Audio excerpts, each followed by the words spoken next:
ऊंचे सपने देखना और उसे पूरा करना भला कौन नहीं चाहता। अपनी जिंदगी हमें खुद ही संवारनी होती है। देखा जाए तो जिंदगी को संवारना हमारे ही हाथ में होता है। उसके लिए हम किस तरीके से जिए ये भी हम ही तय करेंगे ना। लेकिन जब तक हम अपने जीवन का फैसला खुद कर सके या इस लायक नहीं बन जाए कि ये क्षमता हम में ना आ जाए, तब तक तो कम से कम इस जिंदगी पर जिन्होंने हमें जन्म दिया है, पाल पोस कर बड़ा किया है, उनका भी तो कुछ अधिकार होगा ही ना। इस बात को शायद हम लड़कियां भूल जाती हैं, क्योंकि हम अक्सर अपने खुद के फैसले में खुद ही फंस जाते हैं। फिर उन्हें, जिन्होंने हमें जन्म दिया है, उन्हें इन सब बातों में से हमें बाहर निकालना कितना मुश्किल होता होगा, ये सोचकर आज मेरा मन परेशान हो जाता है। मैं भी अनजाने में अपना फैसला खुद कर घर से भाग निकली थी। आज उस घटना को भले ही 5-6 साल बीत गए, लेकिन जब भी उस पल को मैं याद करती हूँ तो मेरे शरीर के रोंगटे खड़े हो जाते हैं। आज भले ही मैं आपको समझा रही हूँ, लेकिन आपको होशियार करना अपना फर्ज समझती हूँ, क्योंकि मैंने अपने जीवन को इस संकट में डालकर ये अनुभव पाया है। कहते हैं ना, अगले को जब किसी बात की ठेस पहुँचती है तो पिछले वाले को होशियार कर देना चाहिए ताकि उसे ठेस न पहुँचे। मैं नव्या हीरोइन बनने का सपना देखती थी। मैंने भी इंस्टाग्राम और यूट्यूब को अपना जरिया बना लिया और रील्स बनाने लगी। जब हमें खूब लाइक्स मिलने लगे तो हमारे इरादे मजबूत होने लगे, क्योंकि सोशल मीडिया अपनी अदाकारी दिखाने और रातों रात स्टार बनाने का सुनहरा मौका देता है। आज भले ही मैं एक पॉपुलर सेलिब्रिटी यूट्यूबर हूँ, मेरे लगभग 50 लाख के ऊपर सब्सक्राइबर हो गए हूँ, लेकिन आज मैं एक बाप की बेटी होकर आपके सामने पेश हो रही हूँ, क्योंकि मेरे पीछे की भी एक कहानी है। मेरे साथ आज से 5 साल पहले, जब मैं 16 साल की भी पूरी नहीं हुई थी, जो घटना हुई उसे मैं आपके साथ वैसी की वैसी जरूर शेयर करना चाहूंगी। उस समय मैं युवा अवस्था में अपना पहला कदम रखने जा रही थी। हमारा परिवार मध्य प्रदेश के भेड़ाघाट जबलपुर से है, लेकिन पापा दिल्ली में एक कंपनी में मैनेजर हैं और माँ कुछ नहीं, बस हाउसवाइफ और मेरी देखभाल करती हैं। बचपन से मुझे नाच गाने का शौक रहा है। मैं टीवी पर रियलिटी शो को हर रोज देख देख कर नाचना, गाना और एक्टिंग सीख गई थी। मुझे अच्छे से याद है, जब मैं 5-6 साल की रही होंगी, तब से ये शौक मुझे लग चुका था।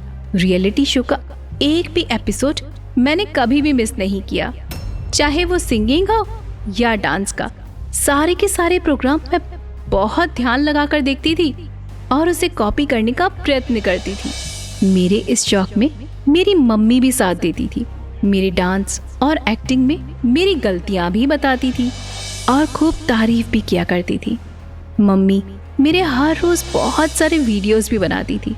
फिर छुट्टी के दिन पापा के सामने पूरा प्रोग्राम मैं जैसे कि तैसे करके बताती थी, जिसमें एंकर भी मैं, कलाकार भी मैं और तो और जज भी मैं बन जाती थी। मम्मी पापा को खूब अच्छा लगता था मेरा ठुमक ठुमक कर नाचना। खूब पेट पकड़ पकड़ कर हंसते थे दोनों। फिर हमारे पास पड़ोस वाले भी कभी कभी देखने आ जाते थे। सबको अच्छा लगता था। फिर मैं गली, मोहल्ले और फिर स्कूल में भी परफॉर्मेंस करने लगी। तब सब मेरी खूब तारीफ किया करते थे। और फिर एक दिन मेरे फ्रेंड ने मेरी एक रील बनाई और उसे यूट्यूब चैनल पर अपलोड कर दी और हजारों लाइक्स एक ही दिन में हो गए। कई सब्सक्राइबर भी उसके बने। वो मेरी रील्स बनाकर अपने चैनल पर हर रोज अपलोड करने लगा। धीरे धीरे मैं चर्चा का विषय बनने लगी। मुझे भी ये सब अच्छा लगता था।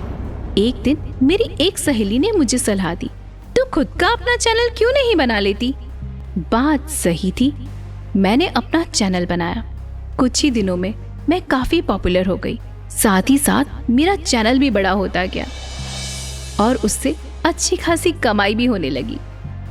लेकिन इसका साइड इफेक्ट ये हुआ कि धीरे धीरे मेरा ध्यान पढ़ाई से हटता गया। बस दिन रात एक ही काम बचा था, रील्स बनाना और अपलोड करना और अपने सब्सक्राइबर की संख्या बढ़ाते रहना।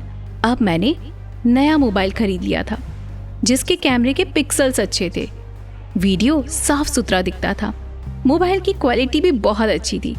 धीरे धीरे मेरे सब्सक्राइबर खूब बढ़ते चले गए। मैंने लाख, फिर 5 लाख, 10 लाख, लगभग 50 लाख सब्सक्राइबर का आंकड़ा पार कर दिया था। मैं 10वीं के एग्जाम्स देने वाली थी। पापा का रोज रोज का टोकना शुरू हो गया था। वो हर रोज यही कहते थे, बस अब इस साल तो ये सब बंद कर दे, मोबाइल से दूर रह और अच्छे से पढ़ाई कर ले, फिर तू अपने पैरों पे खड़े होकर जो करना चाहे वो कर ले, मुझे कोई दिक्कत नहीं है। लेकिन मैं उस समय जिद्दी थी। मोबाइल की मैं पूरी तरह से एडिक्ट हो चुकी थी। मोबाइल से दूर रहना मेरे लिए असंभव था। मैं मोबाइल की इतनी दीवानी हो चुकी थी कि उसके लिए कुछ भी करने को तैयार रहती थी। जैसे मोबाइल मेरी जान बन चुका था। इसमें पापा का रोज का टोकना, मम्मी का पापा से हर रोज मुझे बचाना, बस पूरे साल भर यही सिलसिला चलता रहा। बहुत तंग आ चुकी थी मैं पापा के रोज रोज के तानों से। और फिर एक दिन मेरे प्रीलिम के एग्जाम के मार्क्स देखकर पापा के आंखों में तो आंसू आ गए थे। पहली बार उन्हें इतना टेंशन में मैंने देखा था। उन्होंने कभी भी मेरे लाड प्यार में, खान पान में कभी कोई कमी नहीं की थी। वो बस यही चाहते थे कि मैं 10वीं ठीक ठाक मार्क्स से पास कर लूं, फिर आगे जो करना है वो साथ साथ करती रहूं। लेकिन मैं यही उनकी इच्छा पूरी नहीं कर पा रही थी। मेरा स्टडी से पूरी तरह से ध्यान हट चुका था। उस दिन पापा ने मुझे बहुत डांटा। वो मुझ पर हाथ तक उठा चुके थे। मम्मी पापा के भी बहुत झगड़े हुए। कुछ भी हो, लेकिन उनका मुझ पर हाथ उठाना मुझे जरा भी अच्छा नहीं लगा। जहां मेरे 50 लाख सब्सक्राइबर मेरी तारीफ करते नहीं थकते और मैं यहाँ अपने पापा से थप्पड़ खाऊं, ये मुझे मंजूर नहीं था। उस दिन पापा ऑफिस चले गए, मम्मी अपने काम में लगी। तब मैं पर्स और मोबाइल लेकर स्टेशन की ओर निकल चुकी थी। लेकिन जाए तो जाए कहाँ? मुंबई का रास्ता मुझे याद आया। मैं पहुंच गई न्यू दिल्ली रेलवे स्टेशन और सामने जो ट्रेन दिखी किसी से पूछा और उसी में बैठ गई। मेरे पर्स में पैसे थे। मैं घर से तो भाग गई, लेकिन ट्रेन में कुछ मन चले मुझे परेशान करने लगे। मैं परेशान हो गई थी। कोई एक भला आदमी जिसने मुझे उन गुंडों से बचाया और मेरे परिजनों को उसने फोन लगाया। बाद में पता चला कि ट्रेन मुंबई नहीं पटना की ओर जा रही थी। उस आदमी ने मुझे एक स्टेशन पर उतारकर पुलिस के हवाले किया। घर वालों ने भी पुलिस में मिसिंग की कंप्लेन की थी। तत्काल उनसे संपर्क हुआ और मुझे सही सलामत वापस दिल्ली पहुंचाया गया। उसके बाद मुझे कॉन्सलेशन सेंटर में ले जाया गया। कुछ दिन वहां रहकर फिर मैं अपने घर पहुंच गई। वो तो भला इंसान था कि उन मंचलों से मुझे बचा लिया, वरना न जाने मेरा क्या होता। लेकिन कुछ भी हो, माता पिता की फटकार से न तो हमें गलत रास्ते चुनने चाहिए, बल्कि हमें इस फटकार से सीखना चाहिए, क्योंकि एक संतान का भला माता पिता के अलावा दूसरा कोई सोच ही नहीं सकता।